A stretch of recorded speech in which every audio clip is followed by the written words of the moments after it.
Bien, maintenant que nous avons établi un nouveau modèle de l'atome, nous allons pouvoir expliquer pourquoi certains matériaux solides sont conducteurs alors que d'autres sont isolants. Le document qui apparaît à l'écran ici sera à étudier pour la séance de cours dans laquelle on va expliquer ce phénomène. Alors, on peut expliquer pourquoi les matériaux métalliques sont conducteurs grâce à ce petit document qui sera le document de cours. Et dans ce document de cours, on va travailler en particulier sur l'atome d'argent. Alors, vous pourrez faire pause sur le document vidéo pour prendre les notes qui seront à écrire sur la fiche collée dans le cahier, ou vous pourrez cliquer sur les liens dans le blog de la classe ou dans le cahier de classe pour retrouver les documents. Alors, expliquons ces schémas. Cette flèche, qu'est-ce qu'elle montre? Cette flèche, elle montre le nuage électronique de l'atome. Cette flèche, elle montre les limites de l'atome. Et ici, nous avons un petit point. Ce petit point, on va l'appeler l'électron libre ou électron de conduction. C'est un électron qui est toujours au bord de l'atome. L'atome d'argent a 47 électrons. Les 46 premiers électrons, ils sont ici. Ils constituent le nuage électronique. Et le 47e électron, qui est là, il est toujours au bord de l'atome. On l'appelle l'électron libre. Pour la suite des explications, on n'a pas besoin des 46 premiers électrons, on n'a pas besoin du nuage électronique. Donc dans le schéma qui est ici, on n'a pas représenté le nuage électronique. Ici, on a juste représenté le noyau de l'atome avec cette croix. Cette flèche, c'est toujours les limites de l'atome, et le petit point qui est là, c'est toujours l'électron libre qui est toujours au bord de l'atome. Alors, si je prends maintenant une plaque d'argent c'est composé de milliards d'atomes d'argent, mais ici on n'a représenté que 6 atomes, on ne peut pas en dessiner des milliards sur une feuille.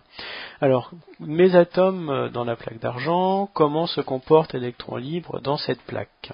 Alors, quand peut-on dire qu'on est libre? On est libre quand on peut aller où on veut, quand on veut, comme on veut. Eh bien, l'électron libre, il est libre, ça veut dire qu'il est capable de se déplacer entre les atomes. Donc, par exemple, l'électron libre qui est ici, il peut se déplacer vers cet atome, celui-là ira vers cet atome, celui-là ira vers l'atome qui est là, celui-là comme ceci. Donc les électrons libres dans les matériaux métalliques se déplacent toujours entre les atomes. Les électrons libres se déplacent entre les atomes, ou autrement dit, les atomes s'échangent les électrons libres. Alors globalement, tout se passe pour que les atomes aient en moyenne toujours plus ou moins un électron libre. Il peut arriver qu'ils en aient plus, il peut arriver qu'ils en aient deux, mais globalement, dans la matière, les phénomènes s'équilibrent pour qu'ils en aient en moyenne au moins un. Voilà. Et donc ces électrons libres peuvent se déplacer dans la matière, circuler entre les atomes. Alors ici une représentation, comme celle du document. Bon, le gros plus ici, c'est le reste de l'atome, et le petit point, c'est les électrons libres qui se déplacent entre les atomes, et les flèches représentent les déplacements des électrons libres. Encore une représentation. Alors, que se passe-t-il maintenant si ce morceau de métal se retrouve dans un circuit électrique?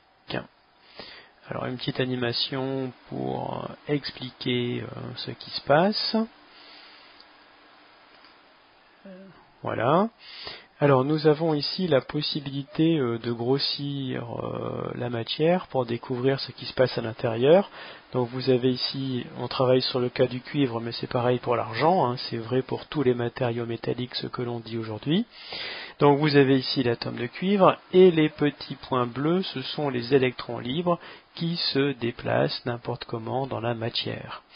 Alors, ce morceau de métal est dans un circuit électrique. Le circuit est pour l'instant ouvert puisque la lampe n'est pas allumée. Fermons le circuit, la lampe s'allume, le courant électrique circule, et que font les électrons libres? Eh bien, on découvre qu'ils ont cette fois-ci un mouvement ordonné de la borne moins vers la borne plus. Eh bien, le courant électrique, c'est ça. Le courant électrique, c'est quoi la nature du courant électrique? C'est un déplacement d'électrons libres de la borne moins vers la borne plus. Alors pourquoi du moins vers le plus? Souvenez-vous que les électrons sont négatifs. Deux charges de même signe se repoussent, donc les électrons libres sont repoussés par la borne moins de la pile, et deux charges de signe opposé s'attirent. Donc les électrons négatifs sont attirés par la borne plus de la pile. D'où ce mouvement d'ensemble de la borne moins vers la borne plus. Je coupe le courant, les électrons libres se déplacent dans n'importe quel sens. Je remets en route le courant, les électrons libres se déplacent du moins vers le plus. Vous pourriez me dire, mais dans ce cas-là, au bout d'un certain temps, il n'y a plus d'électrons libres dans le circuit, le courant ne peut plus circuler. Eh ben non, parce que la borne moins de la pile, c'est comme une réserve d'électrons libres. Et donc ici, je fais des petits points pour représenter les électrons libres. Mais donc ici, je vais les faire un peu plus gros, ça sera plus pratique et plus visible. Voilà, donc là on a une réserve d'électrons libres. La borne moins, quand la pile est neuve, eh bien elle est pleine d'électrons libres qu'elle est prête à donner au circuit.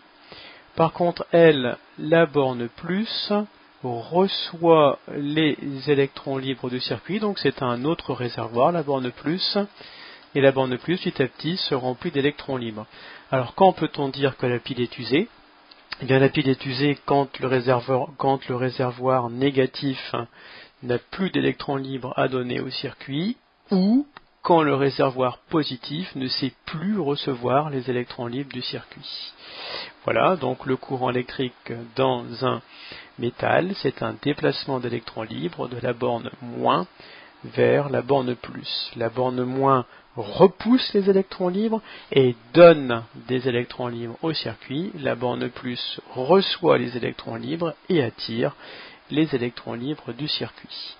Donc il faudra écrire bien sûr tout ça dans le cahier, sur la fiche que je vous ai donnée. Bon, encore d'autres représentations de ce qui se passe dans la matière, c'est toujours la même chose, et donc il faudra écrire toutes ces phrases dans le cahier. Souvenez-vous que vous pouvez faire pause et ensuite repartir pour noter. Il faudra aussi faire les petites flèches qui vont bien dans le schéma pour montrer le déplacement d'ensemble des électrons libres de la borne moins vers la borne plus. Donc ici, vous aurez à faire des flèches comme ceci sur le schéma. Bien sûr, ce qu'on a fait sur les schémas dans la vidéo, il faudra aussi les faire dans le cahier. Bien, donc c'est à vous, complétez votre cours.